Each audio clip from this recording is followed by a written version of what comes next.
All right, everybody.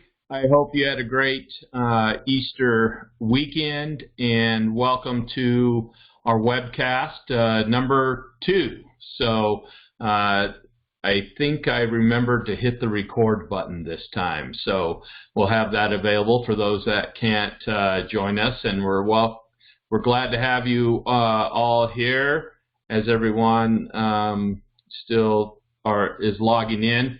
We're going to start off with a little bit of recap of last week, if I can. And Scott Anderson is going to help answer any of the chats that come up during the meeting, and then we will unmute and do some Q&A periodically through the presentation. So hopefully now you can see the screen up there, and we'll just get going for this week. So reminder, CAIonline.org is the international trade association for those who are on HOA boards and for those that are management companies and those that service the association industry. And they have some great resources here for COVID-19.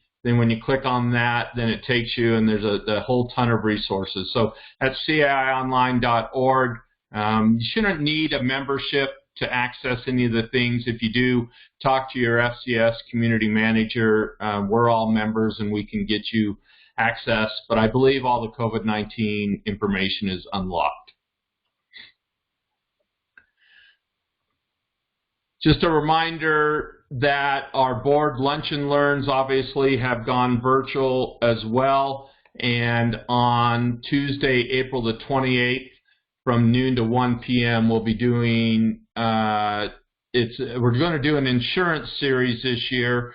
4 of our monthly lunch and learns are based on insurance, and this April one will be understanding directors and officers insurance, and that's the insurance that protects you as board members from lawsuits as long as you're acting within the business judgment rule. So we'll talk more about that on Tuesday the 28th from noon to 1 o'clock, and we hope you can join us there, and we'll record that for later as well. The only difference now is you make your own lunch, so sorry. We'll save up and bring you the lunches later when all this is over. All right, last week. So we'll go through this fairly quickly, but we talked about the governor's stay home, stay safe, stay home directive, and that we've closed the playgrounds, we've closed clubhouses and fitness rooms, pools and hot tubs. Hot tubs up here in northern Utah. Pools in southern Utah that are open most of the year anyways are closed, and that's been into effect a little over 2 weeks now. Has now been extended at least until May the 1st. We talked about swimming pools quite a bit, and I'm seeing some of our community board members that have pools that traditionally open up Memorial Day weekend.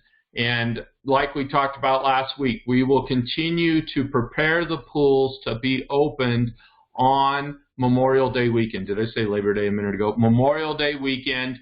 And we are going to try to keep them secured. We don't want to make them an attractive nuisance. And so if it does have a once-a-year on-off cover, we're going to try to keep that on as much as possible while we clean the pool for the season, get the filters going. We're not going to put out deck furniture or anything until we are absolutely sure that the counties will allow pools to be open, and because we can do that rather quickly. But we can't, if on Monday, the 18th of May, I think is the Monday before Memorial Day weekend, if they say, hey, yeah, pools can open up this Friday, there's no way that any of the pool service companies could get them open in just a couple days. So we will continue to get the pools ready starting in the next week and for the next month, and then the heat won't be turned on and the decks won't be set out just yet.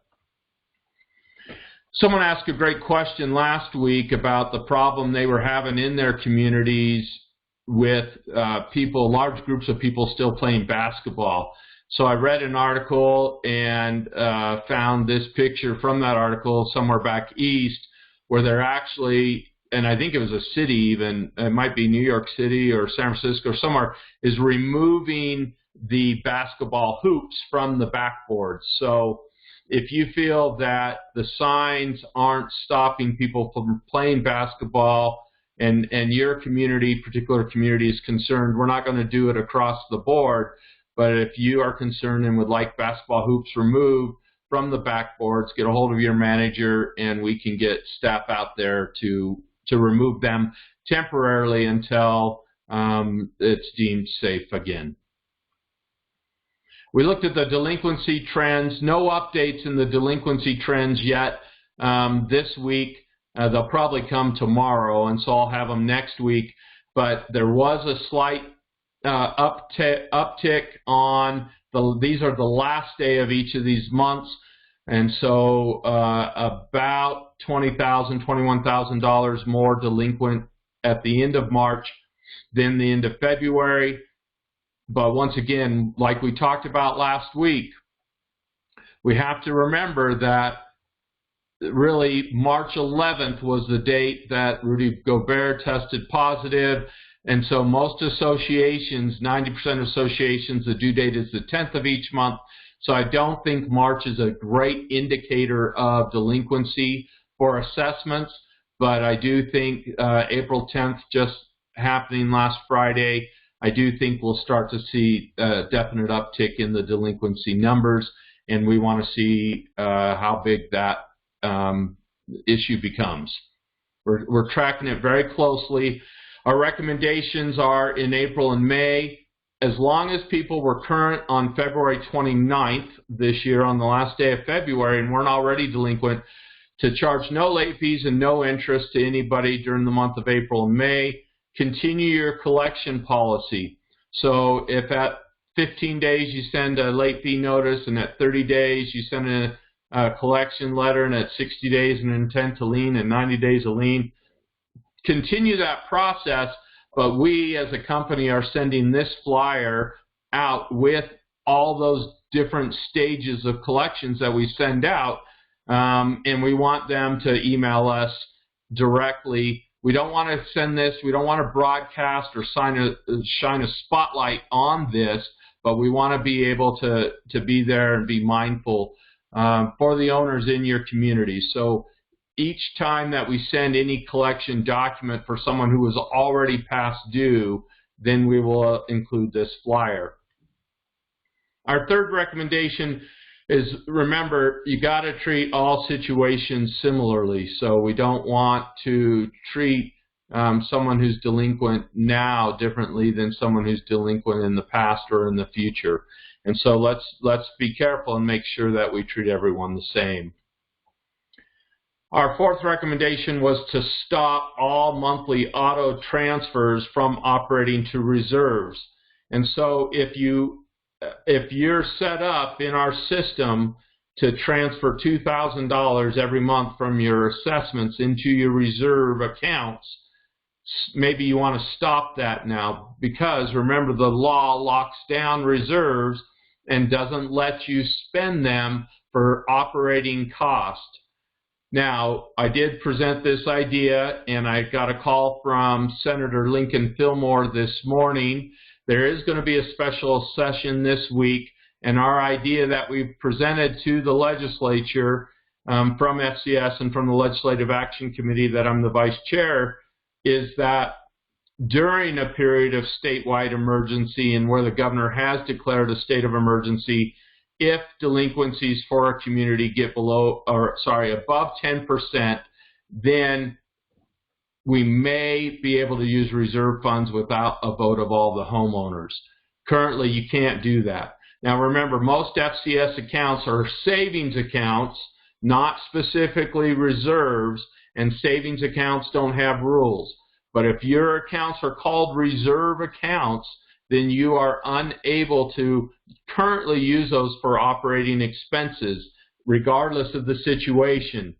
but really what are reserves? They're an association's rainy day fund, and we are happy to live in Utah. It almost has $1 billion in the rainy day fund for economic situations like this. And so we might see something in the special session that adjusts this bill, or the governor might just do an executive directive that allows this. We'll keep you updated. Okay, I'm going to open up anyone with any questions from last week, and I see we've got at least 20 people that weren't on the call last week. So I'm going to open up. You'll hear a little. And so you have a little Q&A button down in the corner. And then if you click on that, then I'll see that you have a question. Then the computer will automatically unmute you so you can ask that question. All right. Kent, it's coming to you. It'll give you a notification. Hang on just a moment.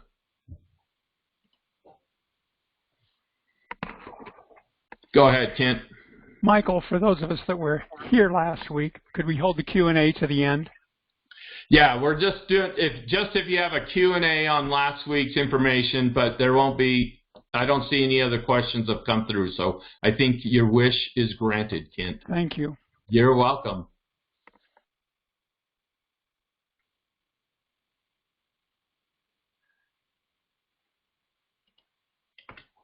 All right, so HOAs in the news. I always am scared when I get the little pop-up on my phone and there's some bad HOA news out there. And I'll tell you what, nothing like a pandemic to help some HOAs be stupid. And here's one that back east, and actually I saw another one, I think from the San Francisco area just over the weekend, very similar. But this was in Newsweek, so big national publication. HOA threatens nurse with $1,000 in fines for parking their RV in their driveway. She's parking it there so she can live in the RV while she's helping fight the virus and won't go in and contaminate her family. So, you know, I tweeted out on my Twitter account, don't be this stupid HOA. I don't have a problem calling it this way. The Santa Clara, I think, or Santa Clara, Northern California story, very similar. Nurse or doctor, I think a nurse, living in the RV so they won't contaminate the rest of their family, and the association saying they're going to fine them because what's the regular rule, right? RVs can't be in front of the house for more than 72 hours. Look, let's not be stupid. Let's make good decisions. Let's work with people during this difficult time. In Utah last week, we did have, Fox 13 did a story, I think I saw it on KSL.com as well, that there's an association in Draper that has charged a $25,000 special assessment last week. Now, those of you who live in communities that have large projects, I think there's about 60 homes in this community. They're settling. They have to fix each one of them, and it's going to cost a lot of money. Well, as you know, on your boards, if you're doing something of this, that's a $12 million fix, and everyone's going to be billed $25,000. They didn't start talking about this 3 weeks ago. This is something they've been working on for several months, and the special assessment probably was set to be assessed in April for several months. Something this large has to be approved by the owners anyways, generally. And you know what? This is not a community we manage, but I'm going to give them the benefit of doubt and say they probably totally forgot they had scheduled that ahead of time. Even so, even if it's justified, it's probably a good time to punt, kick that down the road a little bit, and delay doing a large special assessment or any sort of assessment or special fee increase. Let's get through this a little bit so that people have a little chance to breathe. All right, tonight we want to talk about this new reality, these virtual meetings. It's changed, the virus has changed the way that we communicate and meet with each other, with our own families, with boards and associations, with religious groups, whatever. If you're like me, you now have a couple of these webinar web chats every day. We're doing it with our employers. We're doing it with our nonprofits. The second point there, look, we're all still trying to figure out this new reality. So let's be patient with each other. Because we are kind of in an emergency situation, in the short term, we have some flexibility on how we're doing things. We have to continue the business of running associations. So let's do that and know that new ideas come up, new technology comes up, new consensuses come up, and they'll continue to evolve. So how are we meeting in this new virtual world? We're going to talk about a couple things tonight. Utah's open meeting statutes. So I'm going to talk about the open meeting statutes that we as homeowner associations are subject to. We're going to talk about actions taken without meetings and what are the requirements to do that. We're going to talk about FCS's virtual meeting software, this Start Meeting that each of our managers have a license for, and we're going to look at how that works. Scott Anderson, our VP of Community Management, will join us for that discussion. And then it's not a bad idea to have some practice sessions, to have a chance where the board gets together and uses the technology, not to have a meeting, but to pretend to have a meeting, so when you do have your meeting, you're ready to go. It's not the easiest thing the first time, but once you get your settings all set, you're generally good to go. So in the long term, we want to get it right. With the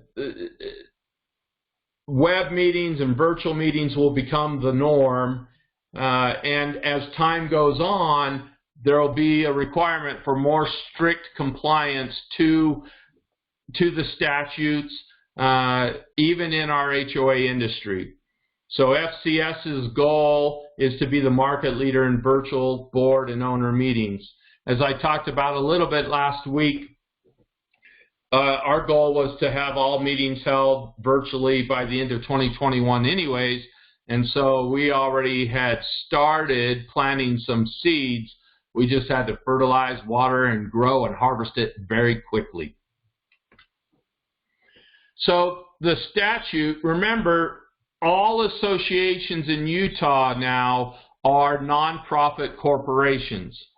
Not the same as United Way. We're not a 501c3, where our money can be deducted from our taxes.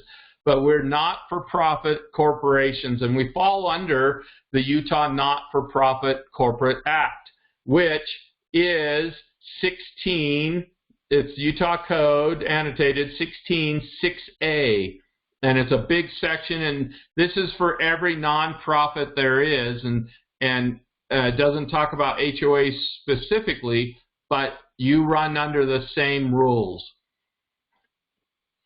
Section 812 of 16.6a talks about board meetings.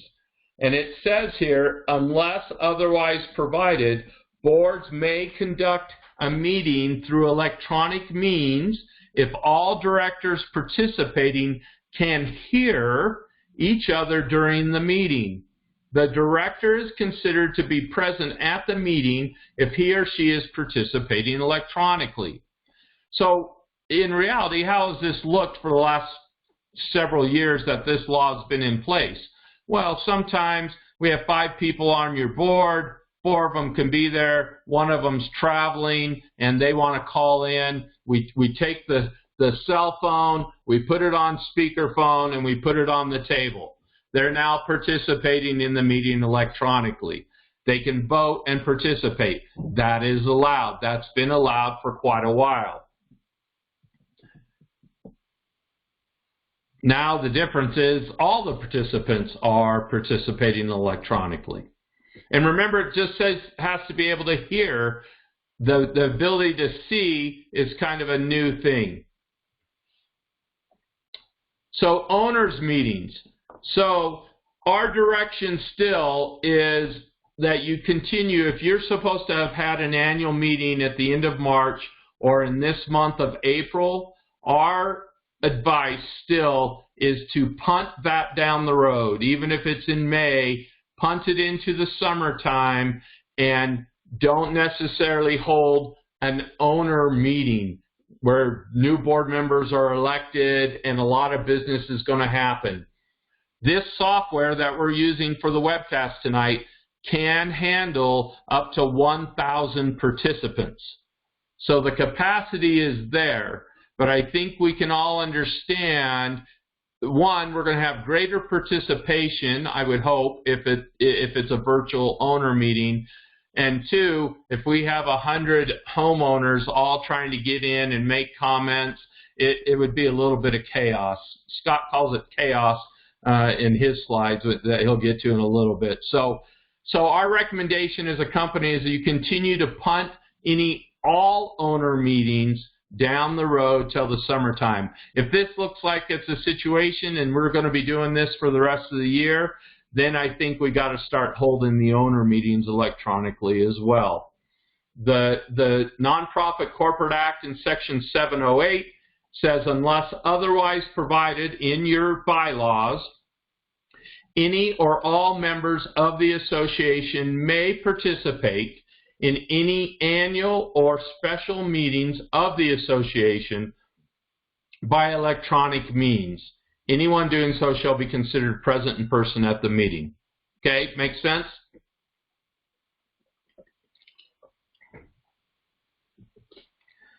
So let's go into HOA or condo association specific statutes and what they require for open meetings.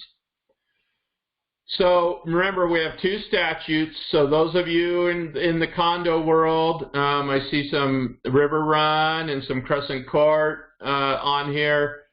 If you're in a condo, it's 57.8 is the statute, and if you're in a non-condo, then it's 57.8A. The statutes read in this case identically. They don't in everything all the time, but in this case, these other than in 8, they're called management committees. In 8A, they're called boards.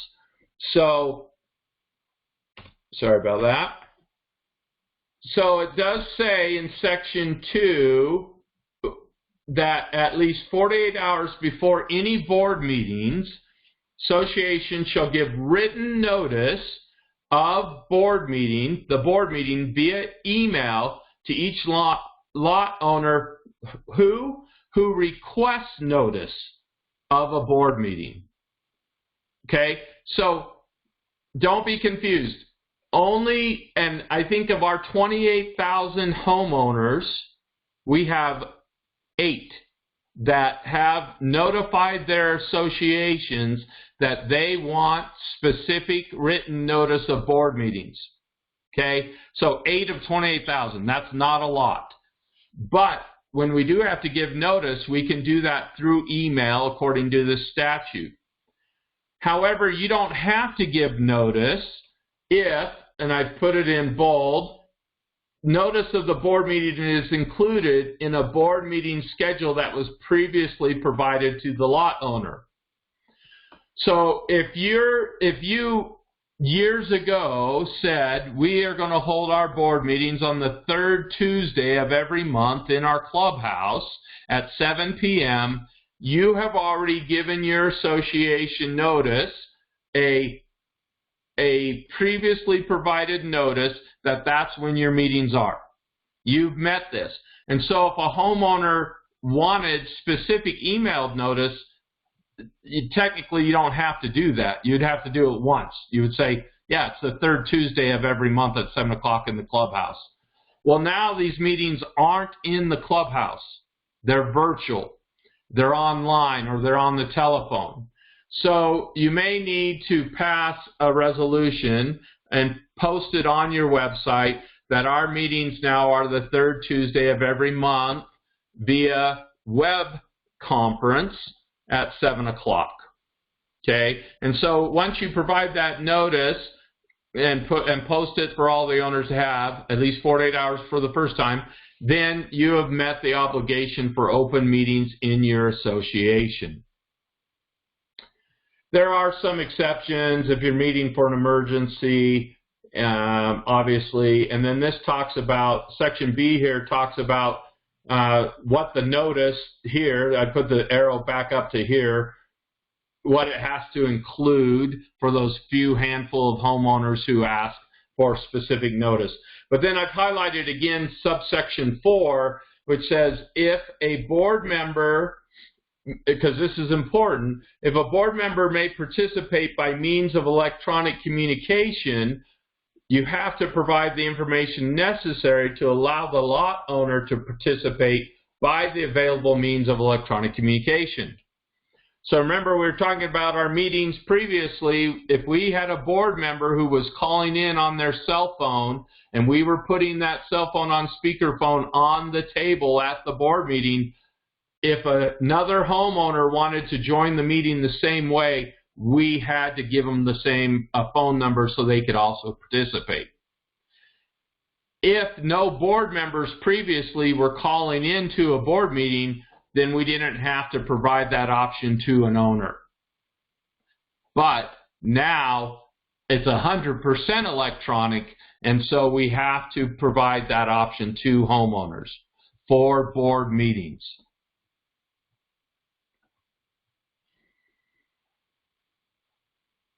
Both acts do define what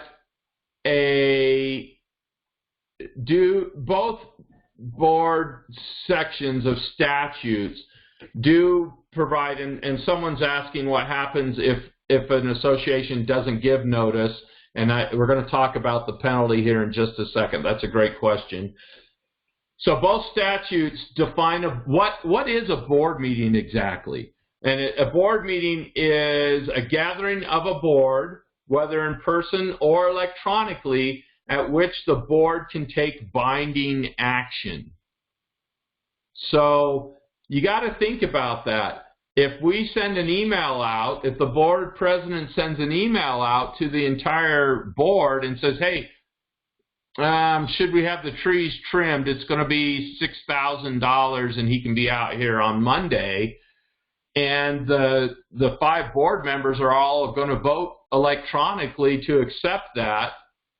That's a binding action. And so you've just held a board meeting. Did you properly notice that meeting? There's a way around that I'm going to show you, but we always have to be careful what we're turning into a board meeting and that we're giving owners notice. Both acts define what a means of electronic communication is. An electronic system that allows individuals to communicate orally in real time. So web, video, telephone, any of those things meet the standard of an electronic communication by the statutes. And just like what we talked about, if any board member attends electronically, then owners have to be able to attend electronically as well. Now, we talk about some things. There are times in our board meetings where we invite the board or the non-board members to leave because we need to talk about privileged type of information. So the only times we can do that are from the statute, and they're listed right there for you. Legal counsel, ongoing potential litigation, personnel matters, contract negotiations or reviewing of bids, and something that discuss an individual if the discussion is likely to cause the individual due embarrassment or violate his or her privacy expectations, or discuss delinquent assessments or fines.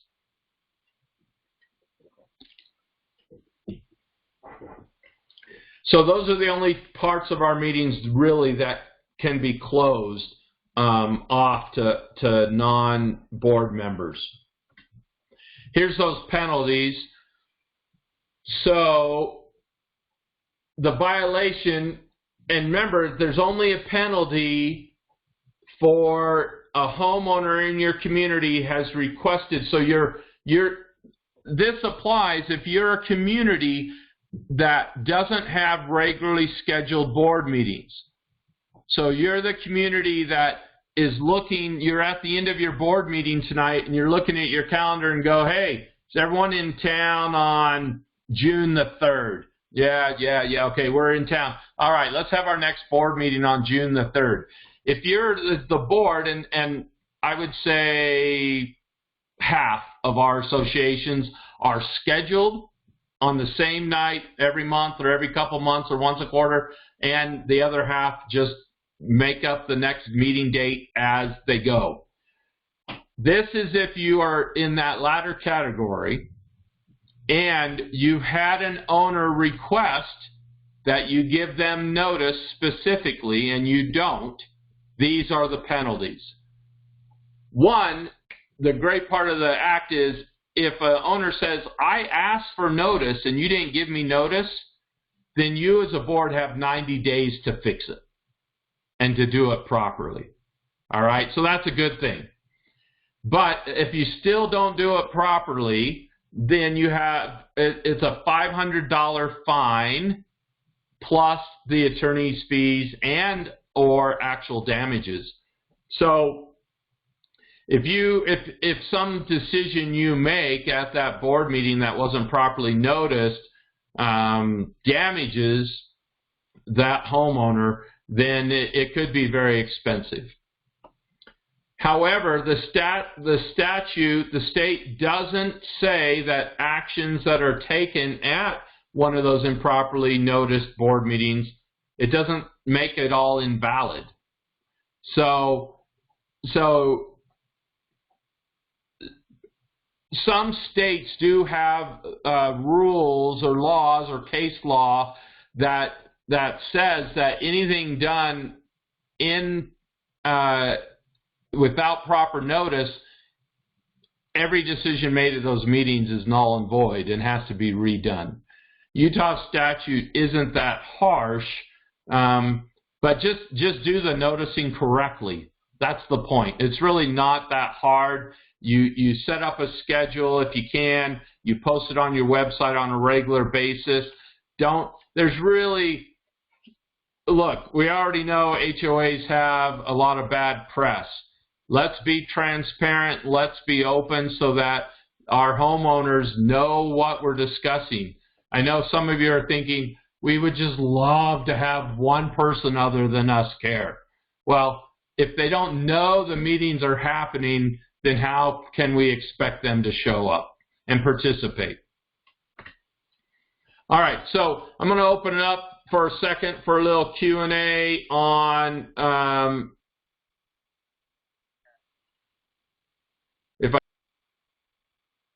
so anyone have any questions on the open meeting section that we just talked about? In a second, we're going to talk about taking action without a meeting, which the law does allow, and then we'll show you some of the virtual meeting technology. And it looks like we have a question, so let me get, looks like it's Doug. Just a minute, Doug. Yes. Sounds like you're muted.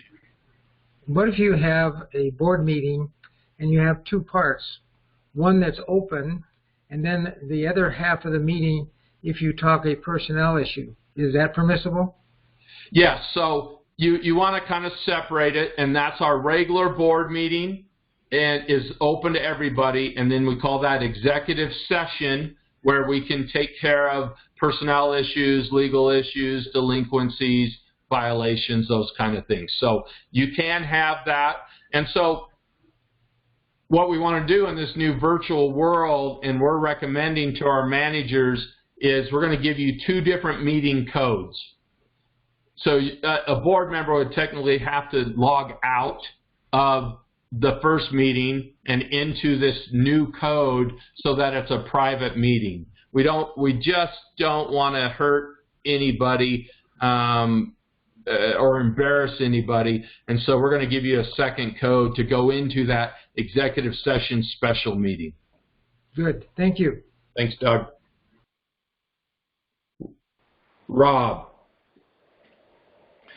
Yeah, going back to one of the news items you brought up, I think you said Draper HOA that had a $25,000 special assessment. Right. In March, at our March annual meeting, we actually just approved a special assessment, but we don't have the exact price tag yet, so we hadn't gone forward with it. So are you saying we should, if at all possible, put that off for as long as we can until there's more certainty? I mean, once again, like it's not a $25,000, but right, you know, right. $25,000 is definitely extreme. I think that's a personal decision you and your board need to make.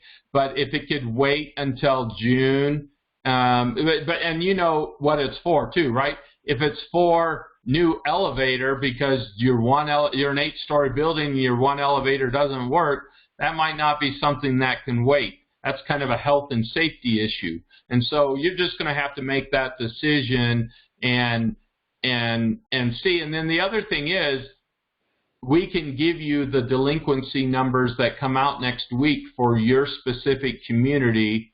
And you're at Arlington, right, Rob? Yes.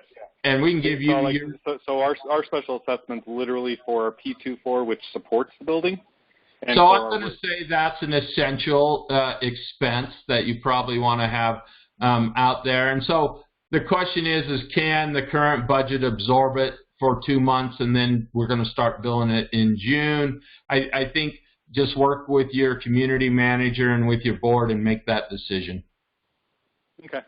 Thanks, Rob. I wanted to ask that question because, you know, it's a good question. I don't want that headline. Yeah, it's a good question.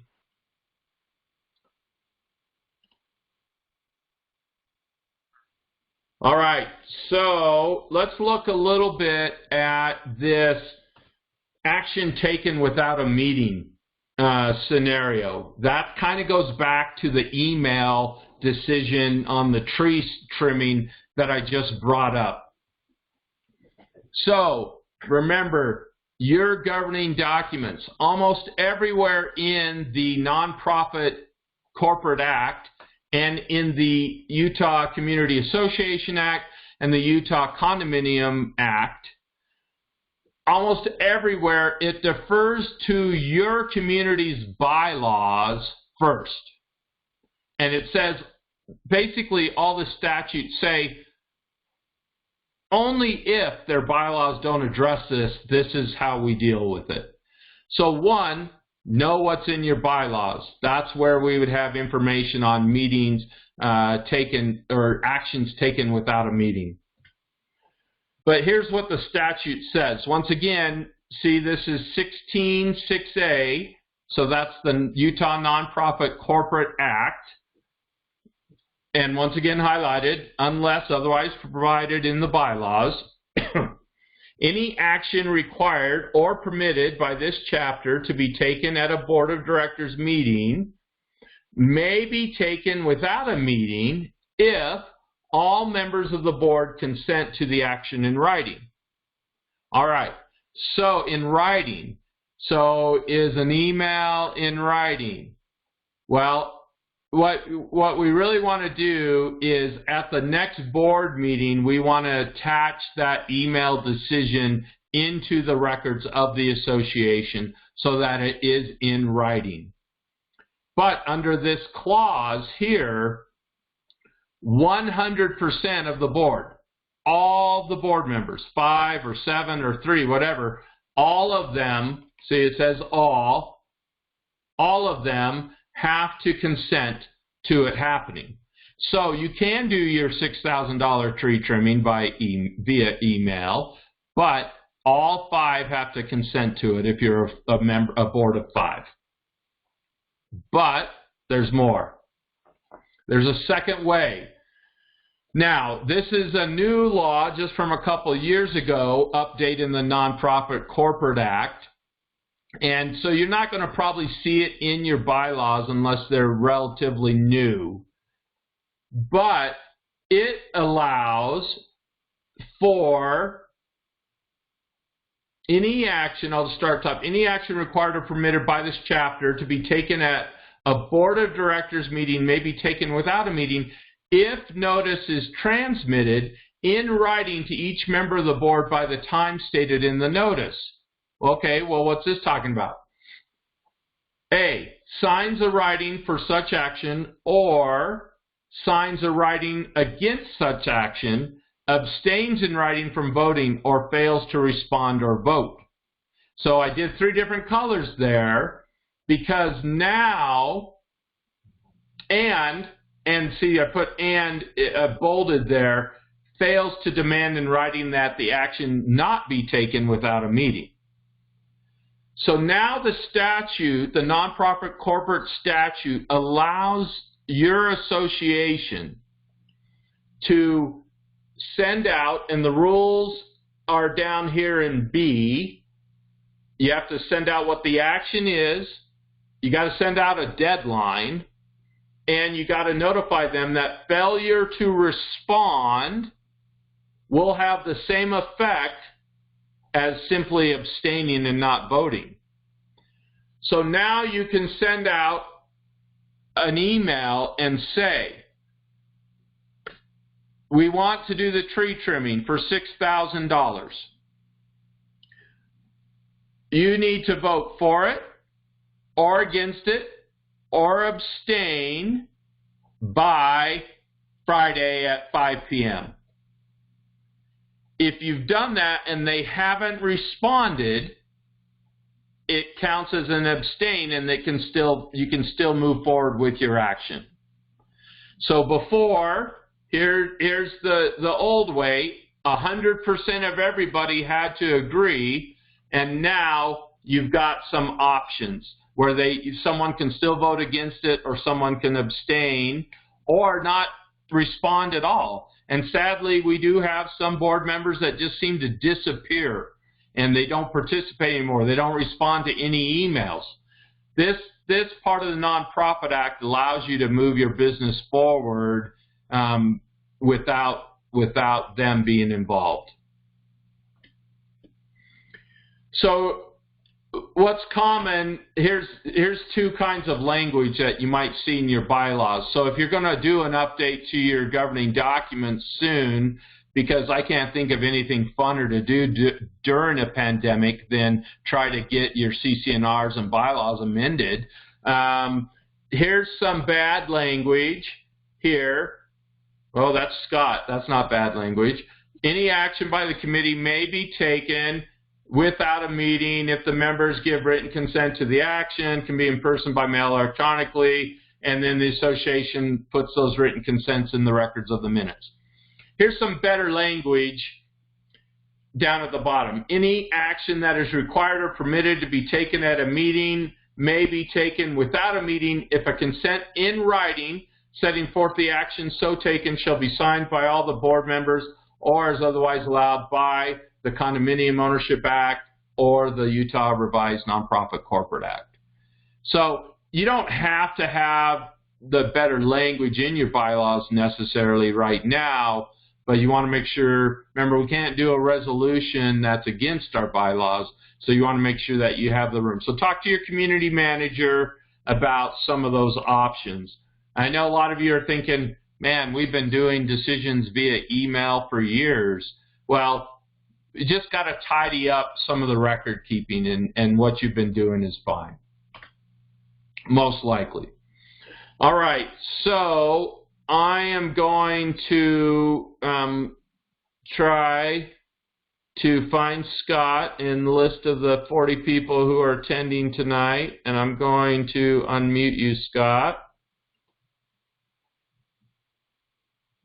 Maybe.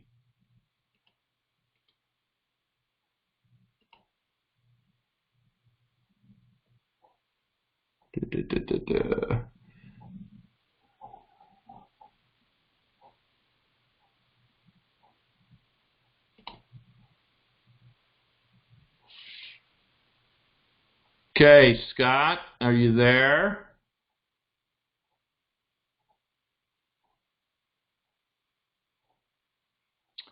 Okay, let me find Scott.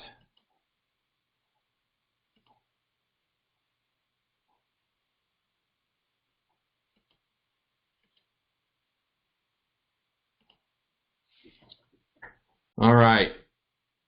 This is why we practice. So let me switch presenter to Scott here.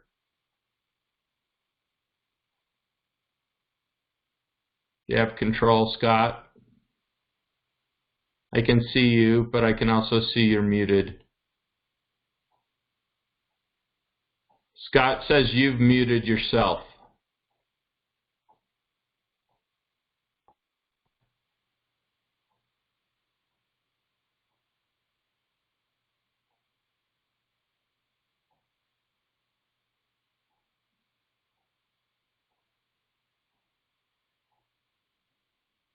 Okay, hang on.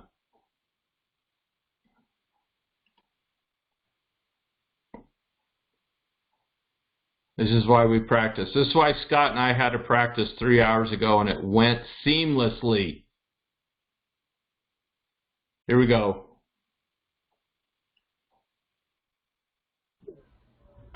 All right, you're all unmuted, so we'll see how we do. But Scott, go ahead and take it away, and I'll move the slides for you.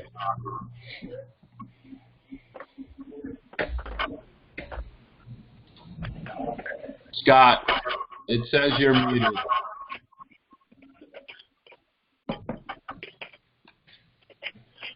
It won't let me. Oh, there we go. Am I there now? There you go. I'm going to hang on. Okay.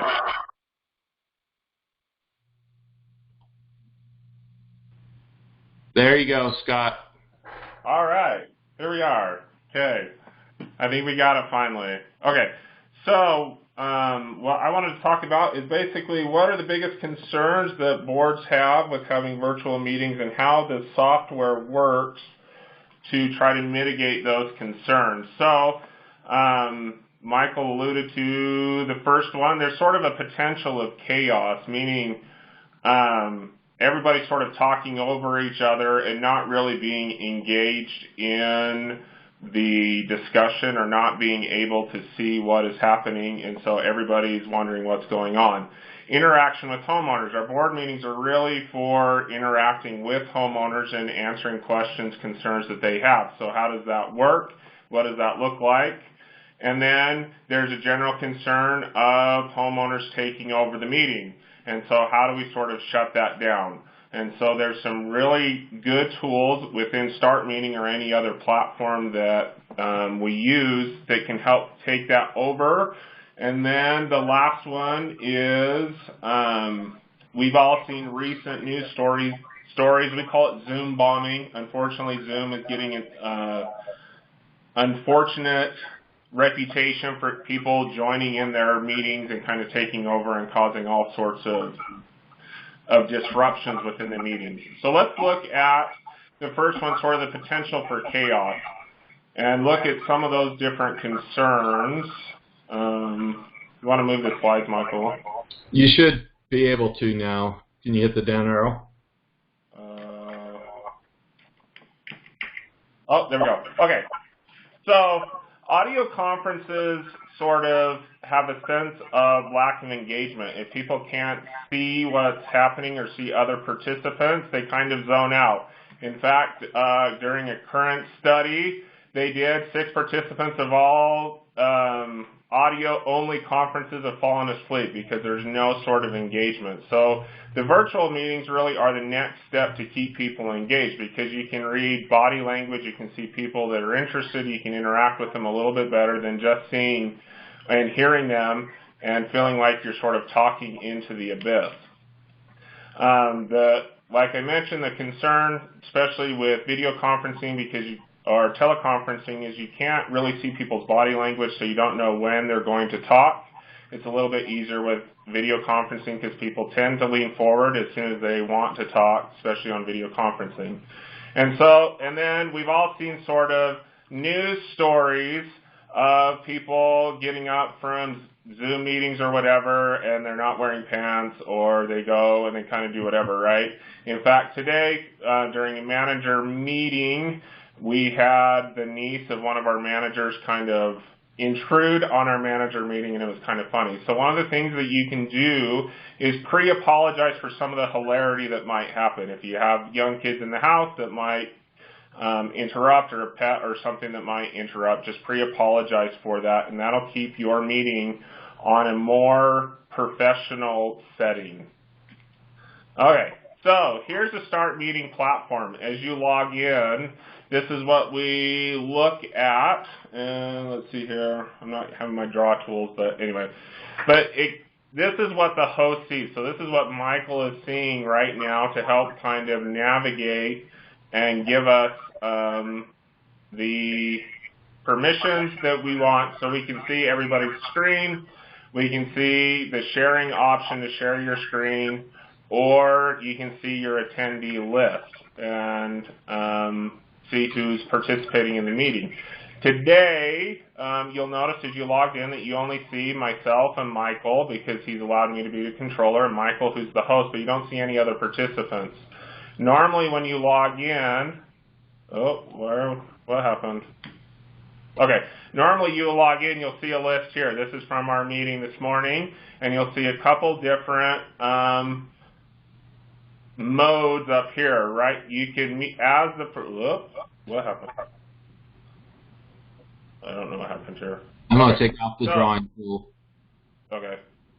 So you can see here, the host can mute people. Right now we're in a lecture format, which means Michael is the only one. He has muted everybody so they cannot participate, but then you can selectively unmute people.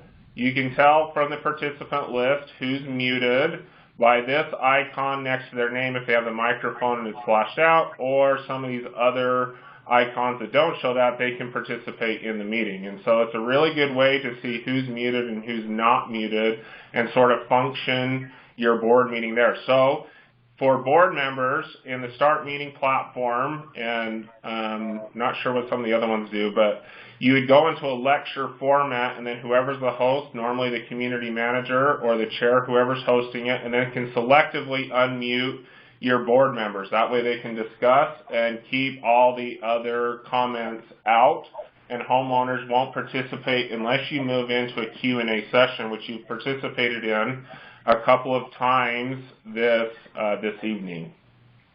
And then there's always the chat feature. But interacting with homeowners. So when you interact with homeowners, I think that is one of the biggest concerns that we have in having people sort of run over the meeting. You need to be able to set some ground rules with how that's going to work.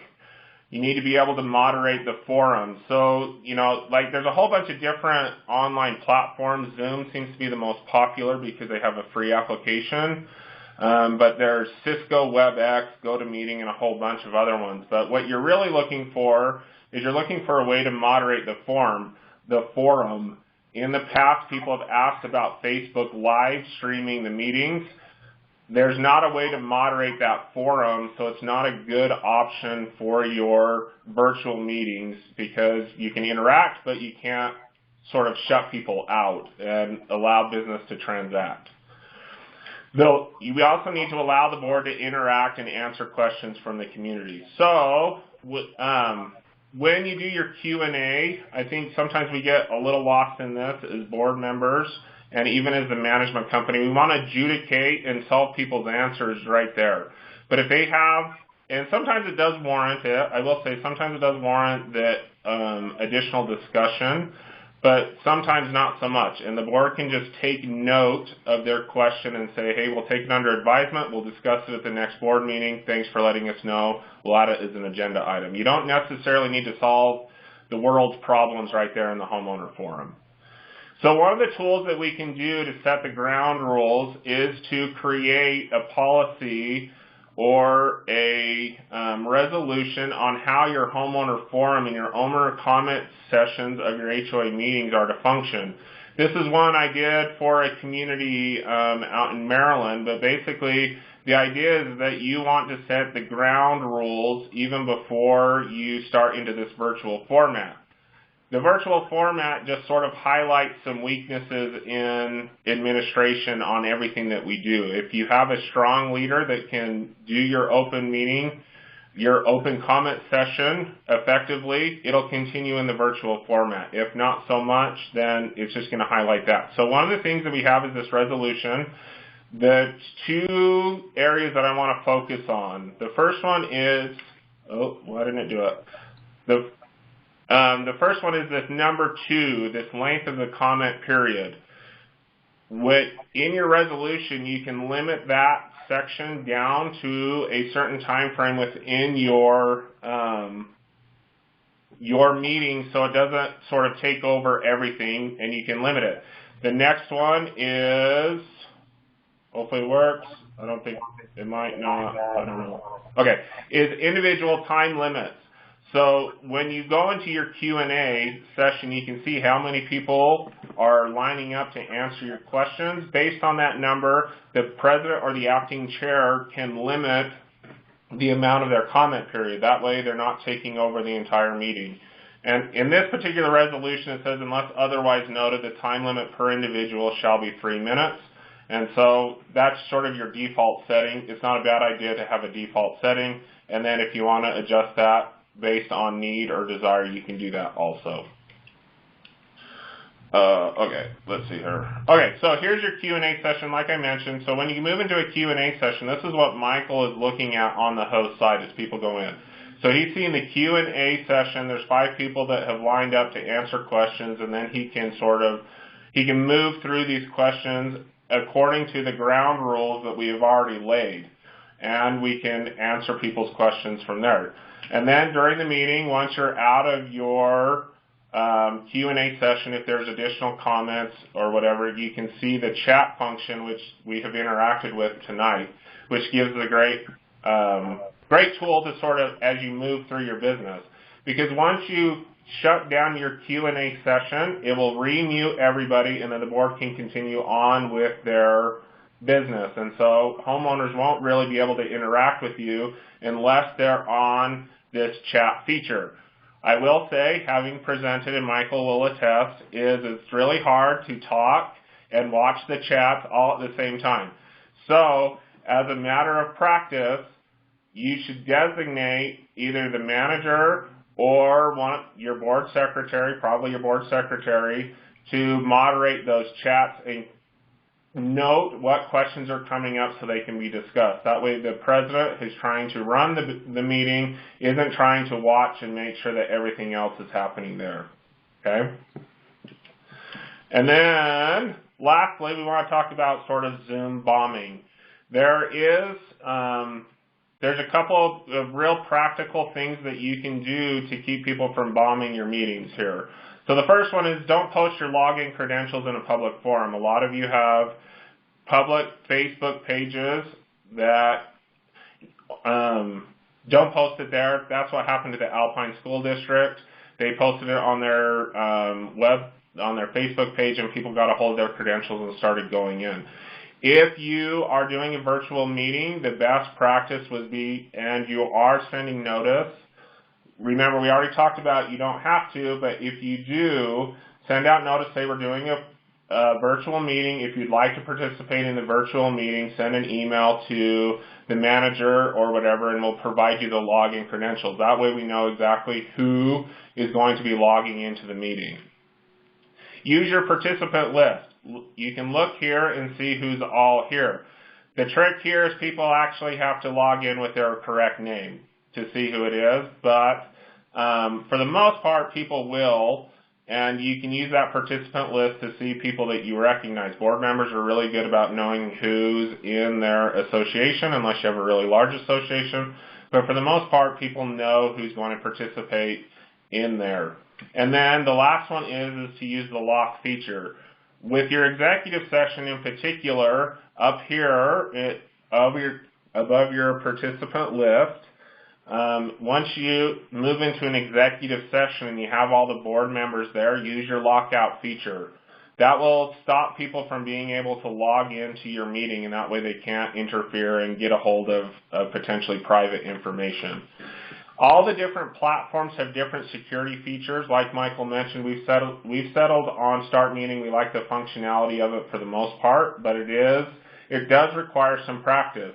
And so having some practice sessions and going through some of this stuff will make your meetings be way more effective and kind of going off without a hitch. All right. Thank you, Scott, for going over that. So I'm going to open it up for some Q&A. That's basically the heart of our presentation for tonight. And so if you have any questions about the Start Meeting platform for Scott or myself, or open meetings in this new virtual environment, now would be time to ask. All right, we've got a couple people lined up here, so let me see. It'll give you a little notice when you're unmuted. Erin. Yes, I was a little confused. Did you say that you are using the GoToMeeting format for this meeting tonight, or are you using Zoom? So this is neither GoToMeeting nor Zoom. This is called Start Meeting. Start Meeting, that's a separate one, okay. Start Meeting, yeah, and there's about 10 different platforms out there. This is the one we've bought for all of our managers to use, and the one that we showed you tonight. Zoom does have a free, some of you may have already been invited to a free online Zoom meeting, but it's limited in number of people who can participate, how long the meeting can be. Once again, Start Meeting, we have no time limits. We can record them if necessary, and up to 1,000 people can participate. So this is Start Meeting. Okay, and your manager can give you more information. Okay, thanks. Darren. Jim. Doug, you asked if we're talking about the open meeting and then going to the closed portion of the meeting. Can you do the closed portion at a different time and date if you choose to? Yes. Yeah, you can do it before, after, a different date, exactly. So that's only tradition that it's right before or right after, but it does not have to be concurrent. That's a great question. Right. No, in my condo down in St. George, we had it all together, and people were invited to leave. Yeah, that's always a little uncomfortable. Thanks, Jim. Yeah, thank you. Rob. Yeah, just one question on you said in lecture mode you can then basically unmute the board members. Does Yes. it only display who's ever talking, or does it display all the people that are unmuted, like their cameras? Does that make sense, what I'm asking? Yeah, so the way the Start Meeting setup is, and Scott might know if there's a way you can change it, but it'll go to, in a board meeting, the big screen will switch to somebody who moves. If you're in the lecture style like this, then it just switches to the person talking at that time. So it depends. In the lecture mode, it's just the person who's talking, but if you're in a regular board meeting, it catches any audio, anything like that, and pops that person up on the screen. We highly recommend that everybody muted except for when they want to say something. It really makes the meetings seem to go a lot better.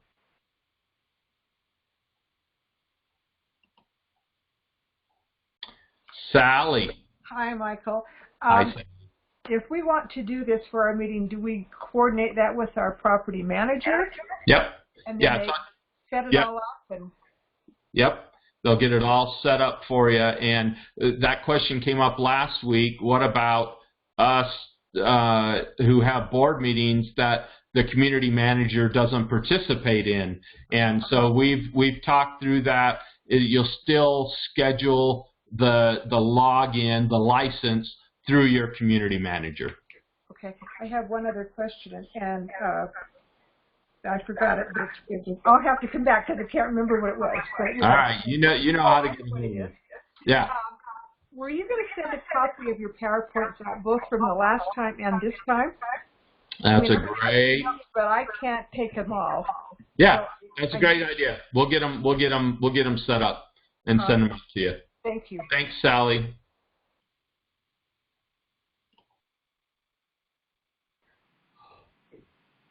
Okay, well, so next week we are going to talk about compliance and violations during this time frame. How much compliance and violation letters should we be doing? What kind? You know, look, I'll just give you a little preview.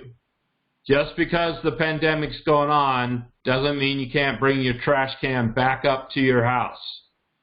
Okay? So I think there's still some normal compliance that we should expect our residents to do. But there's also some things that would get us on the news that we don't want to be on the news.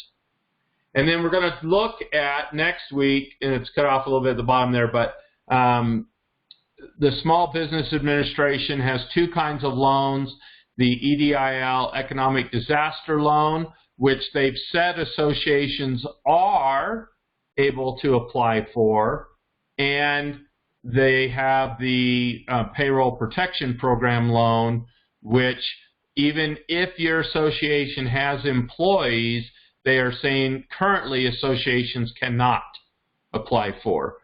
We're lobbying the federal government to allow associations with employees to be able to participate in that as well, but currently they can't. So we'll talk about both those loan programs next week. There's probably an opportunity for associations to get a little bit of money through that economic disaster program, and we'll talk about that. That's all I've got for you tonight. I appreciate it. Sorry we've gone over time a little. We had a lot of really good information, I think, and we appreciate all that you're doing in your community. We hope that everybody is staying healthy and safe and patient during this time, and we look forward to it coming to a quick resolution.